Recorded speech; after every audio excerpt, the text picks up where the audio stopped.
Welcome back to चट्टा मीठा। आज हम बनाने जा रहे हैं स्ट्रॉबेरी जैम। स्ट्रॉबेरी जैम जो कि ज़्यादातर हम लोग मार्केट से लेके आते हैं, और ये मैं घर पे बनाऊंगी और सिर्फ 3 चीज़ों से बनाऊंगी और बहुत आसानी से बनेगा और बहुत ही ज़्यादा जायकेदार बनेगा। तो चलिए बनाना शुरू कर देते हैं। स्ट्रॉबेरी जैम बनाने से पहले स्ट्रॉबेरी लेना है, उसे अच्छे से वॉश करके उसका छोटा छोटा टुकड़ा कट कर लेना है ताकि मैश करने में आसानी हो। चलिए जी, अब बनाना शुरू कर देते हैं। तो हमने यहाँ पे गैस स्टोव ऑन कर दिया है और नॉन स्टिक पैन चढ़ा दिया है। इसमें डाल दिया है 250 ग्राम स्ट्रॉबेरी और इसमें जाएगा 80 ग्राम चीनी। 3 हिस्सा जो हो जाएगा स्ट्रॉबेरी और 1 हिस्सा चीनी, तो 250 ग्राम में 80 ग्राम जो शुगर जाएगा। अब जो है फ्लेम रखिए मीडियम और इसको चलाते रहिए। इसमें पानी का जो है एक भी बूंद नहीं डालना है, सिर्फ स्ट्रॉबेरी और चीनी, और इसको चलाते रहना है। थोड़ी देर में जो है स्ट्रॉबेरी की नमी से ही जो है चीनी मेल्ट होगा और बहुत अच्छे से पकना शुरू हो जाएगा। अगर आप पतीले में बना रहे हैं तो कोशिश करिए कि पतीले की तली जो है मोटी हो ताकि जले चिपके नहीं और बहुत अच्छा से स्ट्रॉबेरी जैम बने। बहुत ही लजीज, बहुत ही ज़्यादा जायकेदार ये जैम बनेगा और बहुत ही ज़्यादा फ्रेश बनेगा। ये तो जाहिर सी बात है, जब हम घर पे बनाते हैं तो बहुत ज़्यादा फ्रेश बनता है क्योंकि हम अच्छे वाला फ्रूट डालते हैं और अच्छे से बनाते हैं, एकदम क्लीनली बनाते हैं। और बाज़ार में मार्केट से जो लाते हैं फ्रूट्स, अच्छा एक तो नहीं डाला हुआ रहता है बहुत अच्छा, और दूसरे है कि उसमें जो है प्रिजर्वेटिव डाला रहता है जो कि हमारे हेल्थ के लिए बहुत ही हार्मफुल है। उसमें डाला रहता है आर्टिफिशियल फूड कलर, उसमें डाला रहता है आर्टिफिशियल फ्लेवर, स्ट्रॉबेरी एसेंस डाला रहेगा। अब उन सब चीज़ों से ये जो जैम महफूज है, ये बहुत ही फ्रेश है। इसमें कोई तरह का एसेंस, कोई तरह का कलर नहीं, कोई तरह का प्रिजर्वेटिव नहीं है।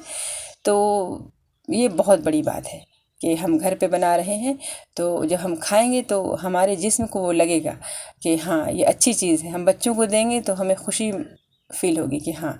तो इस तरह से चलाते रहना है और जब जो चम्मच आप यूज़ कर रहे हैं उसका तली थोड़ा फ्लैट हो, देखिए इस तरह से चलाना है और बीच बीच में दबाते रहना है ताकि अच्छे से जो है ये स्मूथ से सा जैम रेडी हो और बहुत अच्छे से ये जो है घुल मिल जाए चीनी में और एकदम स्मूथ सा जैम रेडी हो। इसलिए बीच बीच में इसको इस तरह से दबाते रहिए।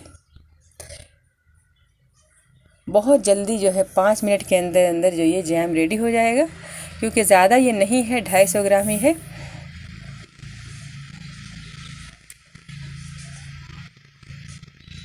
आप देख रहे हैं कितना अच्छा प्यारा सा कलर हुआ है, कोई फूड कलर नहीं डाला है। तो कितना प्यारा सा अब ये करीब करीब रेडी होने वाला है। देखिए बहुत ज़्यादा स्मूथ सा हो गया है।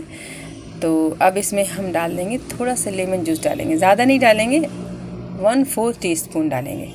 अब ये जो है करीब करीब रेडी हो गया है।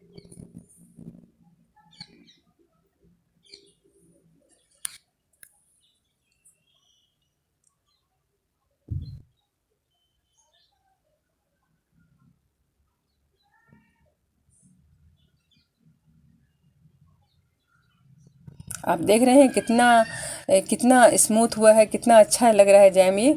और जितना ये अच्छा लग रहा है उससे ज़्यादा ये खाने में इतना अच्छा लगता है, इतना ज़्यादा लजीज लगेगा। तो इसमें मैंने कहा नींबू का जूस डाल देना है, थोड़ा सा डालना है, 1/4 टीस्पून, ज़्यादा नहीं जाएगा। ये जो है नींबू का जूस जो है टेस्ट को इन्हेंस करेगा, दूसरे जो है ये जमने नहीं देगा।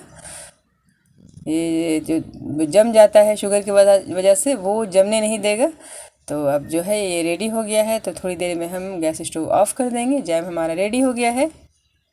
आप इसको जो है शीशे के जार में स्टोर करके रख लीजिए। इसको आप रूम टेम्परेचर के पे भी रख सकते हैं, 1 हफ्ते तक रहेगा। फ्रिज में भी महीनों रह जाएगा। तो बस बना लीजिए, फटाफट बन जाएगा और ये खा के आपको इतना अच्छा लगेगा कि फ्रेश कुछ है ये। और फ्रेश चीज़ खा के जो है इतना अच्छा लगता है, फ्रेश चीज़ की बात ही कुछ और होती है। अब इसको आप लगाइए ब्रेड स्लाइस पे, लगा के खाइए, बहुत अच्छा लगेगा। हम लोगों ने तो इतना जैम जो है 1 दिन में ही खा लिया था। तो हम लोग 5 लोग हैं, बहुत ही अच्छा, क्योंकि ऐसे बाहर मार्केट का जो जैम रहता है वो खाया ही नहीं जाता। एक स्लाइस ब्रेड बिल्कुल खाया ही नहीं जाता है क्योंकि इतना मीठा रहता है और फ्लेवर वगैरह डाला रहता है, तो बस एक ही काफ़ी होता है। ये बहुत ही फ्रेश जैम है, तो इसको बस खाइएगा तो बहुत अच्छा लगेगा, बस खाते जाइए। तो ये वीडियो अच्छा लगे तो ज़रूर लाइक कीजिए, शेयर कीजिए और हमारे चैनल को सब्सक्राइब ज़रूर कीजिए। और जो है स्ट्रॉबेरी जैम बना के ट्राई कीजिए, देखिए कैसा बनता है आपका।